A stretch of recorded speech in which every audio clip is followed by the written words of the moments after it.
అక్క ఇప్పుడు మీరు ఇన్ని చెప్తున్నారు కదా! లైక్ నేచర్ ఏంటి? భగవంతుడితో ఎలా కనెక్ట్ అవుతాం? లేదా యూనివర్స్ గురించి. అసలు ఇవన్నీ ఎలా చెప్తున్నారంటే మీకంటూ ఏమన్నా ప్రాక్టికల్‌గా లైక్ మీకంటే ఏమన్నా అనుభవాలున్నాయా? ఇలా లేదా మీ లైఫ్‌లో ఏమైనా మిరాకిల్స్ జరిగి మీరు ఇందులోకి అసలు ఎలా వచ్చారు? నేనెలా వచ్చానంటే భగవంతుడు కనెక్ట్ చేస్తూ వచ్చానమ్మా. ఓకే. అంటే నేను రావటానికి నాకు ప్రత్యేకంగా అంటే ఏం తెలీదు. మనం ఏదైతే పెద్దవాళ్ళు చెప్పటం గానీ, భగవంతుడు ఏదైతే చెప్తారో, హ్మ్. నేను ఆ భగవంతుడు చెప్పిన దాన్ని మనం తూచా పాటించకుండా మనసా వాచా త్రికరణ శుద్ధిగా దాన్ని నమ్మి మన హ్మ్. భావాలు అంటే ఎవరి భావాలను బట్టి వాళ్ళకి రిజల్ట్ వస్తది. అవును. అంతేనా కాదా? మన భావాలను బట్టి మనకి రిజల్ట్ ఉంటది. మనకి భగవాన్ వెంకటేశ్వర స్వామి గారు అని చెప్పి గొలగమూడిలో ఉంటారు. ఆయన అంటారు. ఆయన కొన్ని సూక్తులు చెప్తారు కదా! ప్రతి ఒక్క మహానుభావుడు సూక్తులు చెప్తారు. వాళ్ళ యొక్క కొన్ని ఉంటాయి. హ్మ్. నమ్మితే సొమ్ము, నమ్మకపోతే దుమ్ము అన్నట్టుగా హ్మ్. మనం ఏది చేసినా అంటే మన లైఫ్‌లో ఎక్కడికెళ్ళినా కూడా ఆ చెప్పినయి ఏవైతే పురాణ గాథలు గానీ, పెద్దవాళ్ళు చెప్పినయి గానీ ఏదైనా చెప్తే మన మనసా వాచా అక్కడ భగవంతుడే ఉన్నాడు అనే నమ్మాన్ని ఎప్పుడైతే నమ్ముతామో, అది ఆటోమేటిక్‌గా మనకి రిఫ్లెక్ట్ అయిపోతా ఉంటది. హ్మ్. ఇప్పుడు నేను నా ఏజ్‌లో నాదంతా కూడా చిన్నప్పటి నుంచి ఇప్పటి వరకు మొత్తం స్పిరిచ్యువల్ వేలో డివోషనల్‌తో కనెక్ట్ అయ్యి నడిచిన దాంట్లో నుంచే నన్ను ఈ వేలోకి నడిపించింది. హ్మ్. ఈరోజు కూడా నేను ఇక్కడికొచ్చాను అంటే నేను అనుకుని వచ్చింది ఏది కాదు. హ్మ్. అంటే నేను ఇలా వెళ్ళాలి, ఒక సోషల్ మీడియాలో చెయ్యాలి, నేను ఈ విధంగా ఎంతో మందికి చెప్పాలని నేను అసలు ఏ రోజు సంకల్పించలేదు. భగవంతుడు నన్ను అలా టర్న్ చేస్తే అనుకోకుండా ఇందులోకొచ్చాను నేను. ఓకే. వచ్చిన తర్వాత నా వల్ల ఎంతోమంది పీపుల్ హ్యాపీగా ఉన్నారంటే, నాకేంటంటే చిన్నప్పటి నుంచి కూడా ఎవరి మొహంలో అయినా సరే, కొంచెం బాధగా అనిపించినా నాకు తృప్తి అనిపించదు. వాళ్ళ మొహంలో ఎట్లైనా సంతోషాన్ని తీసుకురావాలి, హ్మ్. చెయ్యాలి. వాళ్ళు హ్యాపీగా ఉంటే చాలు అని చెప్పి వాళ్ళని నవ్వించటమో, ఆ వాతావరణాన్ని ఏదో రకంగా దాన్ని మార్చేయటమో, వాళ్ళని ఆ హ్మ్. బాధలో నుంచి తీసుకురావటమో, హ్మ్. బయటికి తీసుకొచ్చి దాన్ని ఏదో రకంగా మ్యాజిక్ చేసినట్టుగా ఆ వాతావరణాన్ని హ్యాపీనెస్ చేసేసి పక్కకెళ్ళిపోతే ఆళ్ళ మొహంలో సంతృప్తి కనిపిస్తే నాకు హ్యాపీ అనిపిస్తది. కరెక్ట్. 'కిక్' మూవీలో గనక వాళ్ళకి ఒక చిన్న పిల్ల స్మైల్‌లో అదే ఏదైనా గనక కిక్. చూస్తే వాళ్ళ మొహంలో ఆ నవ్వనేది వాళ్ళకి ఎంతో మందికి హెల్ప్ చేయడానికి ఎలా కారణమైందో, నాకు ఎదుటి మనిషిలో ఆ హ్యాపీనెస్ కనిపిస్తే అంటే చాలామంది నవ్వుతా ఉంటారు. హ్మ్. చాలామంది పైకి చాలా విషయాలు మాట్లాడతారు. కానీ లోపల ఏదో ఒక బాధతో కొట్టుమిట్టాడిపోతా ఉంటారు. హ్మ్. అవును. అది ఆ కొట్టుమిట్టాడతంలో నాకు వాళ్ళలా ఉండడం నాకు చాలా ఇదైపోద్దనమాట లోపల. అరే! వీళ్ళెందుకో సతమతం అవుతున్నారు. వీళ్ళెట్లైనా సరే దాని నుంచి బయటికి రావాలంటే ఏం చేయాలి? హ్మ్. అని ఆళ్ళని అడిగేసినప్పుడు ఏంటంటే భగవంతుడిలో నాకు తెలిసిన పరిజ్ఞానం ఏదైతే ఉందో వాళ్ళకి చెప్పేసి అక్కడి నుంచి ఆ వాతావరణం మార్చేసి ఇక తర్వాత వాళ్ళు ఎన్నైనా పడని. ఓకే. ఆ ఉన్నంత సేపు హ్యాపీనెస్ అయిపోతది. అదే అంటే ఇప్పుడు భగవంతుడు అని ఇన్ని సార్లు అంటున్నారు కదా మీరు. ఇంత నమ్మకం ఎందుకు కలిగింది? మీకంటే ఏమైనా ఎక్స్‌పీరియన్సెస్ అయ్యాయా? నాకు హ్మ్. చిన్నప్పటి నుంచి గూడా నాకు ఊహ తెలిసినప్పుడు మా అమ్మమ్మ వాళ్ళ ఊర్లో పెరిగాము. ఒక హ్మ్. విలేజ్‌లో పెరిగా. అక్కడ ఒక కృష్ణుడి టెంపుల్ ఉండేది. హ్మ్. ఆ కృష్ణుడి దగ్గరికెళ్ళినప్పుడు నాకు ఊహ తెలిసిన నుంచి భగవంతుడు, కృష్ణుడు అంటే ఈ రూపంలో ఉన్నారు. ఇక్కడున్నారు. ఇలా ఉన్నారు. అంటే అక్కడ చెప్పిన వాటిలో భగవంతుడు అనేవాళ్ళు చూసే వాళ్ళందరూ కూడా అక్కడ ఏంటి ఒక విగ్రహంలోనో, ఒక హ్మ్. దీంట్లోనో చూసినప్పుడు సమస్త విశ్వమంతా భగవంతుడే ఉన్నాడు. మనం తెలుసుకుంటే మనతోటే ఉంటాడు. మనలోనే ఉంటాడని చెప్పినప్పుడు నేనెప్పుడు కూడా భగవంతుడంటే ఎక్కడో ఉన్నాడు. ఎక్కడో బయటున్నాడు. ఒక రాయిలో ఉన్నాడు. అలా ఉన్నాడు అని నేనెప్పుడూ కూడా అనుకోల. ఎదురుగుండా పటం రూపంలోనో భగవంతుడుగా నిజంగానే అక్కడ పరమాత్ముడు ఉన్నాడు అని చిన్నప్పటి నుంచి ఆడుకోవటం, మాట్లాడటం అలవాటయిపోయింది. హుహు. అంటే మూవీస్‌లో చూపించినట్టుగా. అంటే అంటే ఎలోన్‌గుండి ఆడుకుంటూ, మాట్లాడుకుంటూ ఉంటారా? అంటే ఆ చిన్నప్పటి నుంచి కూడా ఏంటి అంటే కృష్ణుడు ఉన్నాడు అంటే అక్కడికెళ్ళి భగవంతుడిలో ఆ కృష్ణుడు ఉన్నాడు అంటే ఉంటాడు గదా! హ్మ్. అలా ఏదున్నా కూడా ప్రతిరోజు ఇలా అయింది, మేము ఇలా ఆడుకున్నాం, ఇలా చేసాము, ఇలా ఉందని ప్రతిదీ మాట్లాడడం అలవాటయిపోయింది. హ్మ్. భగవంతుడంటే ఇంక అక్కడ ఉన్నాడు అంటే ఉన్నాడు. నా పక్కన ఉన్నాడంటే నా పక్కన ఉన్నాడు అనే ఒక దానికొచ్చేసిందనమాట. హుహు. ఇక అది అలవాటయిపోయి అక్కడి నుంచి వచ్చిన తర్వాత కొన్ని రోజులయ్యాక అమ్మ వాళ్ళ ఇంటికొచ్చాం. హుహు. 7 భగవద్గీత శ్లోకాలు గానీ, ఆటిలో పురాణాల్లో గానీ, ఏ విషయాలు చెప్పినా కూడా చెప్పింది విని ఆచరించడం అలవాటయింది చిన్నప్పటి నుంచి. హ్మ్. అంటే పూర్తిగా బిలీవ్ చేయటం. అంటే మనం ఏదైతే నమ్మితామో మనకది రిఫ్లెక్ట్ అవుతది. హ్మ్. భగవంతుడు ఉన్నాడంటే భగవంతుడి యొక్క భావం మనకి చాలా ధైర్యాన్నిస్తది. ఆ లోపల నుంచి మాట్లాడుతున్నప్పుడే నాకొకలాంటి శాంతొచ్చేది. ఓకే. అంటే ఏది కష్టమొచ్చినా, ఏది బాధొచ్చినా ఎవరితో చెప్పేదాన్ని గాదు. నాకెక్కువ ఫ్రెండ్స్ ఎవరు గూడా లేరు. ఆడేవాళ్ళం పిల్లలతో.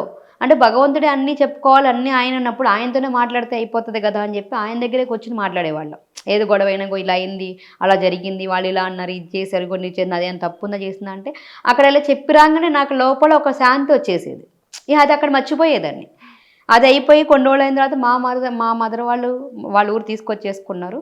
అక్కడ తీసుకొచ్చినప్పుడు రావడమే ఈ దత్తాత్రేయ స్వామి యొక్క సత్సంగాలు ఏవైతే ఉన్నాయో ఆ బాబా సత్సంగాల్లోకి నన్ను తీసుకెళ్ళిపోయారు. ఆ వెళ్ళటము, ఆ పొద్దున్న లేస్తే గడపడం అక్కడే గడిపేవాళ్ళు. ఆ గుడిలోనే ఆడుకోవడం, ఆ గుడిలోనే చేయటము, ఎక్కువ పారాయణ చేయటము. అక్కడ బాబా గారు చెప్పింది ఏంటి, ఆ రూట్లోకి వచ్చిన తర్వాత ఈ వన్నెస్ అలవాటైంది. అంటే ఆ వన్నెస్ ఏంటి అంటే పరమాత్మ అనేక రూపాల్లో ఉన్నా కూడా ఈ ఒక్క మాటకి, అంటే ఒకడే పరమాత్ముడు, నీ ఇష్టదైవం ఎవరైతే ఉన్నారో ఆ గురువుకి నమస్కరించినా ఎవరికి నమస్కరించినా కూడా ఆ భగవంతుడికి నమస్కరించినట్టు నీ ఇష్టదైవాన్నే చూడటం అలవాటు చేసుకోమన్నప్పుడు, నా పక్కనున్న మనిషిలో అయినా సరే, ఆటో వెళ్ళని బస్సులో వెళ్ళని ఎవరు వెళ్ళినా కూడా అక్కడ ఉన్నది పక్కనున్న మనిషిలోనే భగవంతుడు ఉన్నాడంటే నా లోపల ఉన్న భగవంతుడితో మాట్లాడటం అలవాటైపోయింది. ఇప్పుడు మీతో మాట్లాడినా కూడా మీరు మనిషి కనిపిస్తారు కానీ తర్వాత నాకేం గుర్తుండదు, మీరు పలకరి ఆ లోపల ఉన్న పరమాత్మతోనే మాట్లాడతాను అని అనుకుంటాను నేను. ఓకే. అలా మాట్లాడుకుంటూ అలవాటు అయిపోయినప్పుడు అక్కడికి వచ్చినప్పుడు ఏది చెప్పినా కూడా నమ్మి ఆచరణలో పెట్టడం. అంటే బాబా గారు ఏం చెప్తారంటే, నువ్వేది చేసినా కూడా శ్రద్ధ సబూరితోటి పూర్తి నమ్మకంతో ఆచరణలో పెట్టు అంటారు. నువ్వేదన్నా ఆచరణలో పెట్టకపోతే వేస్ట్. అంటే నేను నోటితో 100 మాటలు చెప్పినా నేను ఆచరించకుండా ఆ మాట చెప్పినప్పుడు అది అధర్మం అయిపోద్ది. నేను ఆచరించకుండా దాన్ని అనుభవించకుండా నీకు ఎలా చెప్తాను? అక్కడికి వచ్చినా కూడా భగవంతుడు అంటే, అక్కడికి వచ్చిన తర్వాత కూడా ఆ ఫోటో రూపంలో ఉన్నది భగవంతుడు. అంటే మా అమ్మ దగ్గరికి, ఫ్రెండ్ దగ్గరికి వెళ్ళి చెప్తే ఎలా ఉంటుందో, అక్కడికి వచ్చిన తర్వాత ఆ రూపం అలవాటైపోయింది. ఆ భగవంతుడు అంటే నాకు ఒక మనసుకి ఒక రూపం నచ్చుద్ది. ఆ బాబా రూపం నచ్చి ఇంకా ప్రతి ఒక్క దేవతలు ఈ రూపంలోనే ఉన్నారు, ఏ గుడికి వెళ్ళినా ఎక్కడికి వెళ్ళినా కూడా ఈ రూపంలో ఉన్న నీతోనే మాట్లాడుతున్నానని చెప్పడం క్రమేణా అలవాటైపోయింది. నా లైఫ్లో జరిగిన మిరాకిల్స్ అయితే డే టు డే లైఫ్లో కొన్ని వందల మిరాకిల్స్ జరిగింది. అంటే ఆయన ఏది ఉన్నా కూడా అక్కడికి వెళ్ళి కూర్చోవడం మాట్లాడేటప్పుడు మీకు మచ్చుకి నేను ఒక ఎగ్జాంపుల్ చెప్తాను. నాకు డిగ్రీ ఫస్ట్ ఇయర్లో మ్యారేజ్ అయిపోయింది. మ్యారేజ్ అయిపోయినప్పుడు భగవంతుడి దగ్గరికి ఎవరైతే వస్తారో, అంటే ఎగ్జామ్స్ రాయాలి కదా, ఏదో ఎగ్జామ్కి వారం రోజుల ముందెళ్ళి ఎగ్జామ్కి చెప్పించుకుని ఇంపార్టెంట్ చెప్పించుకొని రాయటమే అలవాటు. నేను ఒక సెకండ్ ఇయర్ రాసేసాను. ఫైనల్ ఇయర్కి రాయాలా వద్దా, నేనేం చదువుకోలేదు, చేయలేదు, నేనేం చెయ్యాలి అని అట్లా వదిలేసినప్పుడు వెళ్ళంగానే బాబా బుక్ తీసినప్పుడు అందులో భరద్వాజ్ మాస్టర్ చెప్తారనమాట, ఏమని, నీ పని నువ్వు చెయ్యు, పాస్ అవుతావా లేదా ఫలితం అనేది పక్కన పెట్టేసే, నువ్వు రాయి, ప్రయత్నం అనేది చెయ్యు, మిగతాది నీకు అనవసరం. అంటే అక్కడ ఎగ్జామ్ నేను రాయాలా వద్దా అని ఒక సందిగ్ధంలో ఉన్నప్పుడు ఆయన ఆన్సర్ ఇచ్చారు, నువ్వు వెళ్ళి నీ పని నువ్వు చెయ్యు అన్నారు. నేనేం చేసా, పాస్ అవుతానా లేదా అనేది నాకు అనవసరం, ఆయన చెప్పారు నేను చేశాను. నేను 75% తోటి పాస్ అయ్యాను. అంటే చదవకుండా వస్తుందా అంటే మనం చదువుతాము, చేస్తాము, కానీ మన నమ్మకం ఉంటుంది కదా, భగవంతుడు చెప్పాడు నా కార్యం నేను చేయటం వరకే. శ్రీకృష్ణ పరమాత్మ కూడా చెప్తాడు, నీ పని నువ్వు చెయ్యి, ఫలితం ఆశించొద్దు అంటారు. ఎప్పుడైతే మన కర్మాచరణలో మన ఫలితం మనం ఆశించకుండా మన పని మనం సక్రమంగా నిర్వర్తిస్తామో ఆటోమేటిక్గా మనకి రిజల్ట్ అనేది మనకి ఫేవర్గా వస్తుంది. చాలామంది మనం ఎక్స్పెక్టేషన్స్ పెట్టేసుకొని మనం పనులు చేస్తాం, దానివల్ల మనం అనుకున్న రిజల్ట్ రాక మనం చాలా ఇబ్బంది పడతాం. ఇలాంటివి నా లైఫ్లో నేను ఏది అనుకుంటే ఏది కావాలన్నా కూడా ప్రతి దాంట్లోనూ భగవంతుడు నాకు కావాల్సిన ప్రేరణ అందించి అన్ని ఆటోమేటిక్గా పనులు ఆయనే చేయించుకుంటూ వస్తాడు. అంటే మనం ఏదైతే పారాయణ చేస్తామో, సద్గంధ ప్రకటన చేస్తామో, మహనీయుల దగ్గరికి వెళ్తామో, మహనీయుల మహాత్ములతోటి మనం ఉంటామో, ఉన్నప్పుడు వాళ్ళ చెప్పిన మాటల్ని మన లైఫ్లో ఇమిడించుకొని ప్రతి లీలలో కూడా ప్రతి చోట మనమే ఉన్నామనే భావనలో మనకు అవసరమైనప్పుడు మనకు అవసరమైన చోట మనల్ని ఆ విధంగా ఉపయోగించుకొని, నాకు ఇది భగవంతుడు చెప్పాడు, ఈ కర్మాచరణ నేను చెయ్యాలి, ఈ లీల నా కోసమే, ఇది నాకు జరిగితే ఎలా ఉంటుంది అనే ఒక ప్రేరణతోటి మన కనుక చేయటం అలవాటు చేసుకున్నామో ఆటోమేటిక్గా భగవంతుడే మనకి అన్నీ నడిపిస్తూ ఉంటాడు. నేను చిన్నప్పుడు ఫస్ట్ టైం బాబా చరిత్ర పారాయణ చేసినప్పుడు అక్కడ వచ్చింది ఏంటి, రేగే అనే ఒక ఆయన అడుగుతారు, బాబా ఎప్పుడు నువ్వు నాతోనే ఉన్నావు, నువ్వు నా దగ్గరే ఉన్నావు అనే ఒక ప్రేరణతోటి నాకు కల్పించు, ఎప్పుడు నాతో ఉన్నావు అంటే, అమాయకత్వంతో మనం అడిగిన పూర్తి నమ్మకంతో అడిగినప్పుడు ఆ భగవంతుడి యొక్క అనుభవం మనకు కలుగుతూ ఉంటుంది. చూపించు అంటే శ్వాసను చూపించినట్టు మన ఎదుటోళ్ళకి చూపించాల్సిన పని లేదు, మనకు అది అనుభవం అయితే చాలు.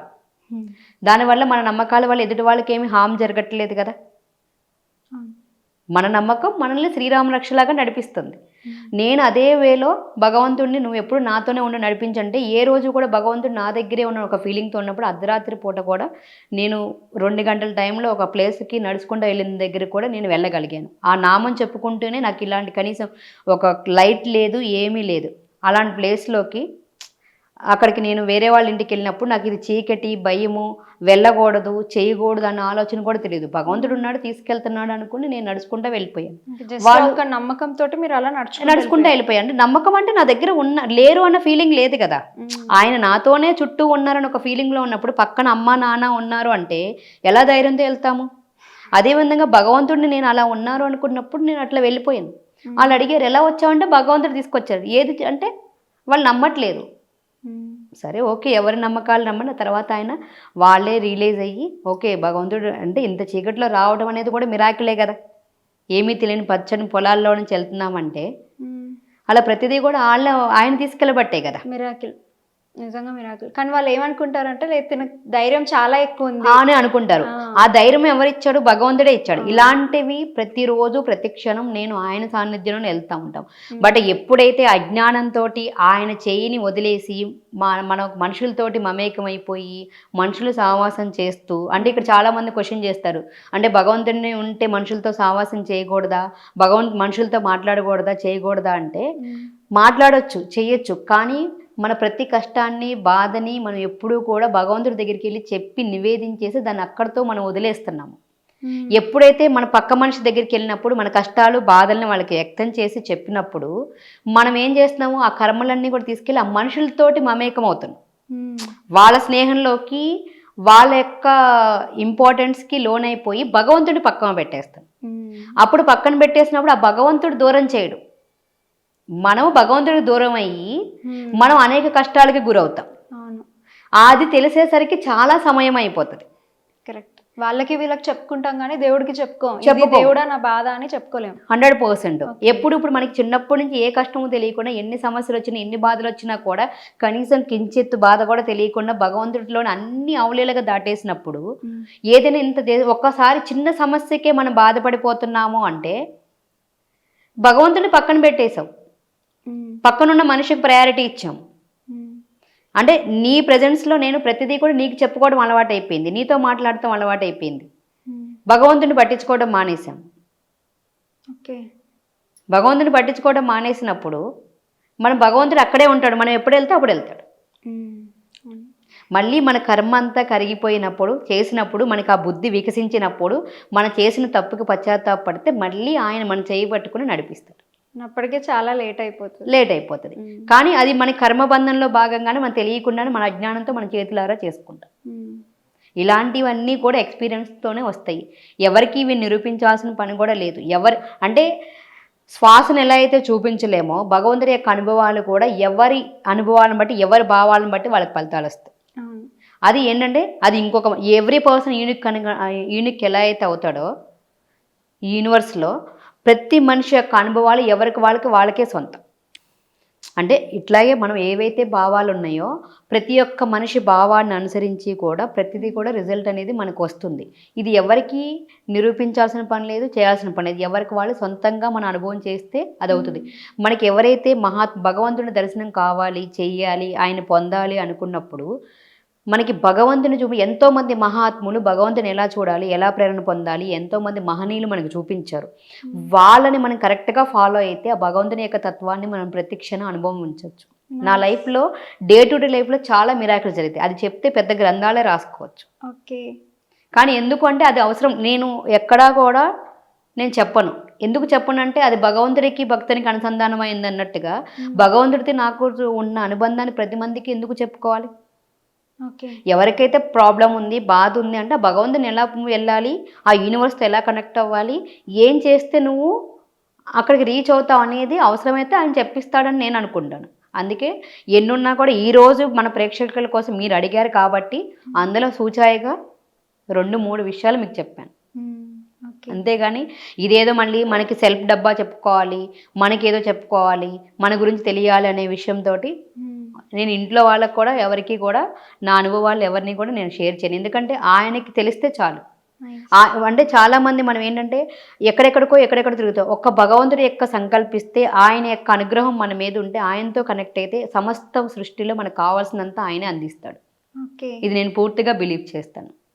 దృఢ సంకల్పం అనేది ఎంత ఇంపార్టెంటో అలాగే మీ ఎక్స్పీరియన్సెస్ని మాతో షేర్ చేసుకున్నందుకు చాలా థ్యాంక్స్ అక్క. Thank you.